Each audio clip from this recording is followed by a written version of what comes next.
All right, so the new Proving Grounds game mode. We've talked about it already. What does it actually mean, though? What does it actually tangibly mean for players going forward? A faster way to get Razor Crest, because Commander Ahsoka Tano that are already in the game. I imagine Commander Ahsoka Tano will also maybe be farmable, kind of like how Razor Crest is, potentially. I'm not 100% sold on that happening, but I like the Proving Grounds conceptually. They'll probably just pop. It's a monthly event, so they'll probably just pop up in here along with all this other stuff. I don't think I even remember to do this Galactic Chase, but who cares? So it'll probably just pop up in here. What I'm really excited about, what I'm really, really, really hopeful about is it's kind of a slow drip cadence with the ability to spend crystals to get it faster, which is kind of like the Capital Games recipe for success, right? Everyone can get it, but you have to wait over a long period of time, or you have to spend money or spend crystals or spend whatever to get it faster. This gives us a new mode, and they said in their post, which I have open, yes, it is our intention to use Proving Grounds as a location for players to earn specific units over time, but the initial release Commander Ahsoka Tano and Razor Crest will be the two available units. I think this gives us an opportunity for them to release really powerful characters, Commander Ahsoka Tano, Razor Crest, Maul level characters, alongside those in Conquest. So I think Conquest, we could like get another ship, or we could get this, or we could get that.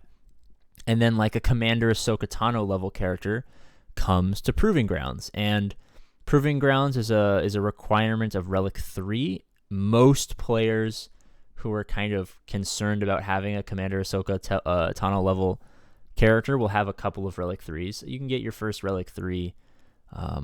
Nicole's free-to-play account, she got her first Relic 3 like basically like right after hitting level 85. So let's say a large majority of players who've passed that initial, they're past level 85, I got a couple teams up and running, will be able to participate in this kind of game mode. It just means they're going to get that character slower, and then the more advanced people who are winning more crystals, or like CG wants, spending more and more money, are going to be able to like hop in and do the refreshes. They said they can spend crystals to refresh and clear it a limited amount of times.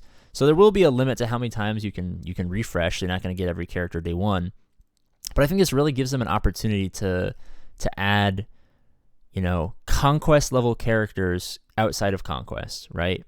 They're trying to find a way to not introduce legendary characters that are stronger than marquees, but they want a slower cadence so not everyone gets it right away, but also an incentive for you guys to spend money or spend crystals to get that character fast. So that's kind of like the Capital Games golden motto right there. So really quickly before we finish the video, go down in the comment section and let me know what kind of characters you want to see. A lot of people like Old Republic characters. A lot of people want more bounty hunters. They want, a Black Chrysanthemum, or, a new Revan, or something that's like just under a Galactic Legend tier, but maybe like doesn't deserve to be in Conquest, right? Maybe something that's cooler, and you battle it out in the Proving Grounds or whatever to get that kind of character. I'm excited. I would love to see more cat level characters in the game, because the game is, I don't want this video to turn into like a report on the meta, because you guys are probably all caught up the fact that Galactic Legends kind of shit right now.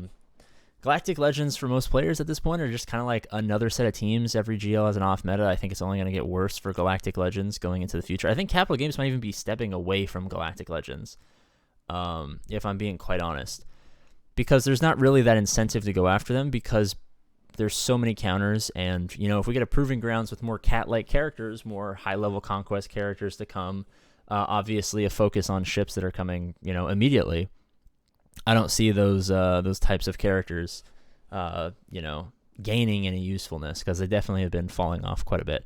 But this is not a video on Galactic Legends in the meta report. This is a video on the Proving Grounds. So let me know in the comment section, of course, what kind of character you want to see. And do you think the Proving Grounds should be kind of like that tier, that cat Maul tier, right? Where like really good plug and play, because theoretically the Proving Grounds, Conquest has kind of been keeping up with what's going on in the game, right? We got Razor Crest because Razor Crest was going to eventually be used for Executor. We got Cat because Kenobi was coming out. We got Maul because Lord Vader was coming out. We got Boba Fett because of his show. I don't even know what we have now. We have the Interceptor because they're going for ships, right? I think Proving Grounds could be a place where they kind of backfill a lot of the holes, right? I think Proving Grounds could be a place where SLKR, Rey, Sith Eternal Emperor, JML, JML already has Jedi Knight Luke, but like they get those Jedi Knight Luke. Like we could get a something for Rey or something for SLKR, like a Snoke. Like this could finally be Snoke confirmed. You know what I mean? Like they could backfill. The Old Republic could get more characters. We could get more Sith, more Jedi, more whatever. Hondo, for God's sakes, could be a Proving Grounds kind of character for the smugglers or the scoundrels or whatever.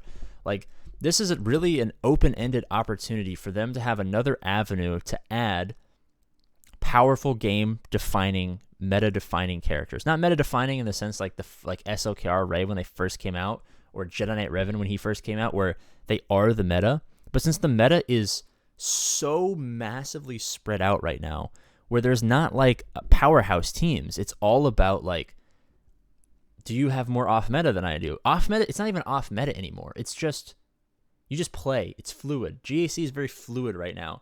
Everything beats everything. You just have to use your brain and figure it out, right? This is just an opportunity for them to add more of those characters into the game, which could be cool because there's so many powerful characters that like we want. We want a powerful Leia, but I don't think they're going to add another, they're not going to add a Leia GL, but we could get like an Endor Leia that could like take all of the other random rebels and be really powerful, like a Maul DeLoreans type character, can kind of bring that together. We could get fucking another Revan to kind of tie up, the Old Republic team that doesn't use Jedi Knight Revan or something like that. You know what I mean? Like, we could this is not going to happen, but we could get a Proving Grounds Tusken to bring back the Tusken. We could get a Marquee Tusken and a Proving Grounds Tusken for a 5-man Tusken team. I mean, the possibilities are quite literally endless for what they can add because they're setting a precedent of Razor Crest Cat. Those are important, hard to get pieces in the game. That's the level they're setting it at. Excuse me. If they drop down to Marquee level, like if they give us Rose, the game mode's just conquest without the grind, right? It's just conquest, but instead of grinding every day, you grind once a month, right? But I'm just excited at this opening up a possibility of another avenue for us to get characters because we've kind of missed that middle character, like that legendary character. Like think of like CLS, right? Relic 3 is the requirement to go into the Proving Grounds. But you can use any unit, so there's not going to be requirements. You just have to have a couple of Relic 3s, which most players do, and players who don't get to a point where they can relatively quickly. I'm just excited that we could see, a blossoming in that area. Let me know what you guys think, of course. It's always a love you, and I'll see you later.